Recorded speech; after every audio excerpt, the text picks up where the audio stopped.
Police সপ্তাহ উপলক্ষে কমলপুর থানার পক্ষ থেকে মঙ্গলবার এক সচেতনতামূলক বাইক র্যালি অনুষ্ঠিত হয়। বাইক র্যালিটি কমলপুর কমলেশ্বরী কালীবাড়ি থেকে শুরু হয়ে বিভিন্ন পথ পরিক্রমা করে মানিক ভান্ডার পর্যন্ত গিয়ে আবার কমলপুর কালীবাড়িতে এসে সমাপ্ত হয়। এই বাইক র্যালিতে নেতৃত্ব দেন কমলপুর থানার ওসি সঞ্জয় লস্কর ও এসডিপিও সমুদ্র দেববর্মা। এই বাইক র্যালির উদ্দেশ্য হল মহিলা সংক্রান্ত অপরাধ কমানো, শিশু সংক্রান্ত অপরাধ রোধ এবং মানুষের সাথে পুলিশের সম্পর্ক আরও গভীর করা, সামাজিক সম্পর্ক যাতে দৃঢ় হয় সেই সম্পর্কে সচেতনতা করতে এই আজকের এই কর্মসূচি।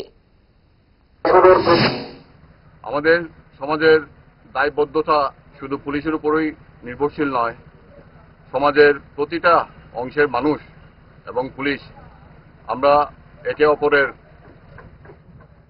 সহযোগিতা নিয়ে আমরা সমাজকে একটা সুরক্ষিত এবং সুনিশ্চিত একটা সমাজ গড়ে তোলার জন্য আমরা প্রচেষ্টা করছি এবং নারী নির্যাতন এবং শিশুদের অপরাধ প্রতিরোধে আমরা আমাদের সবার একটা সক্রিয় ভূমিকা আমাদের থাকা অতীব জরুরি।